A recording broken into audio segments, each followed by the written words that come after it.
मित्रों, अति व्यस्तता के कारण मैं पिछले कई हफ्तों से विचार विमर्श में अपने विचार इतिहास के विभिन्न मुद्दों पर नहीं रख पा रहा था, परंतु आज से लेके आने वाले कुछ दिनों तक मैं भारत में इस्लामी राज्य की स्थापना पर कुछ विचार विमर्श करूंगा और आशा है कि आप लोग अपनी प्रतिक्रिया पहले की ही भांति देंगे। पुरानी धारणा है, एक तरह से अंग्रेज इतिहासकारों की या कैम्ब्रिज स्कूल ऑफ हिस्टोरियंस की दी हुई, कि भारत का इतिहास 3 भागों में बांटा गया है: हिंदू काल, मुस्लिम काल और ब्रिटिश काल। हालांकि ये बातें अब पुरानी पड़ चुकी हैं और अब हम लोग पढ़ते हैं प्राचीन काल, मध्यकाल और आधुनिक काल। मध्यकाल जो है उसमें फिर कई सेक्शन आते हैं, कई खंड आते हैं, जिसमें एक बड़ा हिस्सा भारत में इस्लामी राज्य की स्थापना और विकास पर केंद्रित है। और इस संदर्भ में ये समझना है कि कैसे ये हुआ, किस प्रकार से भारत में इस्लामी राज्य की स्थापना हुई या दारुल इस्लाम इस्लामिक स्टेट की स्थापना। 7वीं शताब्दी ईस्वी के आरंभ में ही 7वीं शताब्दी ईस्वी के आरंभ में ही पूर्वार्ध कहें हम लोग, पैगंबर मोहम्मद साहब ने इस्लाम धर्म का प्रचार प्रसार करना शुरू किया था। हालांकि इतिहासकार तो उन्हें इस्लाम धर्म का संस्थापक मानते हैं, जो ऐतिहासिक दृष्टिकोण से सही है भी, लेकिन इस्लामी परंपरा में, इस्लामी रूढ़िवादी परंपरा में यह माना जाता है कि इस्लाम धर्म अति प्राचीन है, जिसमें कई पैगंबर यानी धर्म प्रचारक हुए, जिसमें सबसे अंतिम मोहम्मद साहब थे। तो आस्था अपनी जगह है, इतिहास अपनी जगह है। आज हम लोग जिस इस्लाम धर्म से परिचित हैं, यह वस्तुतः पैगंबर मोहम्मद साहब के विचार, उनके उपदेश और उन्होंने जो अल्लाह से ज्ञान प्राप्त किया, जो कुरान में संकलित है, उसी पर आधारित है। और इस प्रकार से ये माना जाता है कि लगभग 610-11 ईस्वी में पैगंबर मोहम्मद साहब को जो दिव्य ज्ञान की प्राप्ति हुई, अल्लाह ने जो उन्हें संदेश भिजवाए, उसी का प्रचार प्रसार उन्होंने करना शुरू किया, मक्का से लेके मदीना तक, और फिर धीरे धीरे पूरे अरब जगत में उनके विचार जो इस्लाम धर्म के नाम से प्रसिद्ध है वो फैलने लगा। और देखते देखते इस्लामी राज्य यानी दारुल इस्लाम सिर्फ मध्य एशिया में ही नहीं, बल्कि यूरोप के कुछ क्षेत्रों में और भारत में,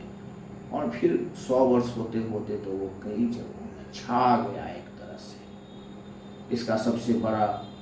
उदाहरण ये देखेंगे कि सदियों से जो पारसी साम्राज्य, ईरानी साम्राज्य भारतीय साम्राज्य और सभ्यता के समान ही बहुत पॉपुलर था, बहुत ही विकसित था, समृद्ध था, इस्लाम धर्म के उदय के बाद अरब मुसलमानों ने आक्रमण करके उतने प्राचीन सभ्यता को ध्वस्त कर दिया और पूरी तरह ईरान दारुल इस्लाम यानी इस्लामी राज्य। हालांकि भारत पर इस्लामी राज्य या भारत पर मुसलमानों का आक्रमण या इस्लामी राज्य की स्थापना भारत में बहुत देर से हुई, तुलनात्मक रूप से हम देखें तो। और यह धारणा भी गलत है कि भारत में इस्लाम आक्रमण के द्वारा ही प्रवेश किया। वस्तुतः भारतीयों का, खास करके दक्षिण भारतीयों का, बहुत पहले से ही अरब जगत से व्यापारिक संबंध होता था। और जब अरब जनजाति ने, अरब जगत के जनजातियों ने इस्लाम धर्म कबूल किया, तो जो व्यापारी पहले आते थे अब वे मुस्लिम व्यापारी, अरब मुस्लिम व्यापारी के रूप में जाने जाने लगे, और उनका आना जाना पहले की ही भांति अरब सागर से भारत की ओर होता रहा। और इस प्रकार भारत में इस्लाम धर्म का प्रवेश सबसे पहले अरब व्यापारियों के माध्यम से दक्षिण में मालाबार तट पर हुआ। बड़ी संख्या में वहाँ मुसलमान सब बसने भी लगे, स्थानीय लोगों से शादी विवाह का भी संपर्क हुआ। तो एक तरह से बड़े ही मेल जोल की नीति के रूप में दक्षिण भारत में इस्लाम का प्रवेश हुआ। लेकिन उत्तर भारत में जो इस्लाम का आगमन हुआ है वह अरब आक्रमण के साथ हुआ। हो सकता है उत्तर भारत में भी कुछ पहले आए हों संत या मुस्लिम व्यापारी जिनके माध्यम से लोग इस्लाम के बारे में थोड़े बहुत जान गए हों, लेकिन मुख्यतः उत्तर भारत में जब सिंध में दारुल इस्लाम की स्थापना यानी इस्लामी राज्य की स्थापना मोहम्मद बिन कासिम ने 711 ईस्वी में की, तभी से उत्तर भारतीयों का इस्लाम धर्म से धीरे धीरे परिचय मुसलमानों के साथ अंतःक्रिया आरंभ होते हैं। ऐसी बात नहीं है कि मोहम्मद बिन कासिम ने ही सबसे पहले सिंध पर विजय प्राप्त किया, आक्रमण किया। विजय तो उसने प्राप्त की, लेकिन सबसे पहले उसी ने आक्रमण किया, ऐसी बात नहीं है। वस्तुतः मोहम्मद साहब की मृत्यु के बाद खलीफा काल जो आरंभ हुआ, जिसमें प्रथम 4 खलीफा के काल में बहुत तेजी से इस्लामी राज्य का विस्तार हुआ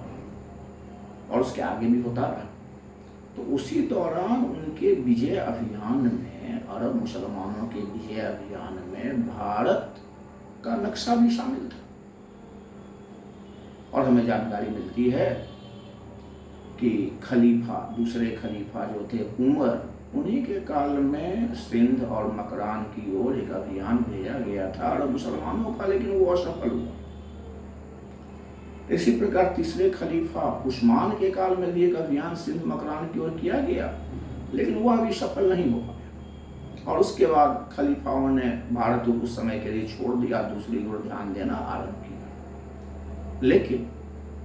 8वीं शताब्दी के आरंभ में फिर उन लोगों ने बड़े गंभीरता से भारत में अपने अभियान का संचालन पर ध्यान दिया। इतिहासकार ईश्वरी प्रसाद लिखते हैं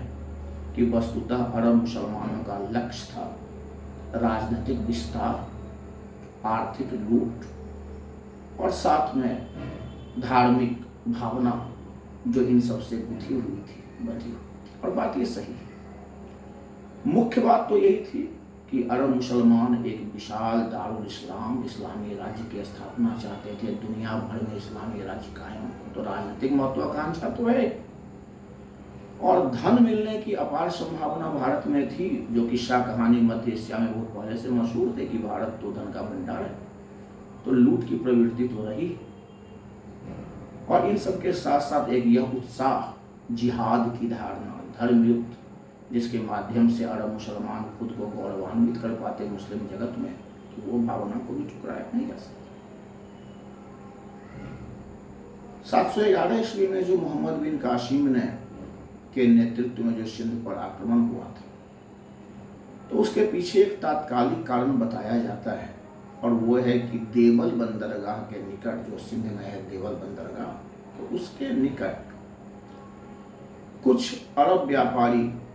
जो आ रहे थे श्रीलंका से, उन्हें समुद्री लुटेरों ने लूट लिया। अब ये अरब व्यापारी सब प्रजा थे इराक के शासक के अधीन, और इराक का शासक या इराक का मलिक हज्जाज, उसने इस लूट का आरोप वहाँ के शासक, सिंध के शासक दाहिर पर लगाया, और दाहिर से उसने हरजाने की क्षतिपूर्ति की मांग की। लेकिन दाहिर ने इनकार किया, और इसके बाद हज्जाज ने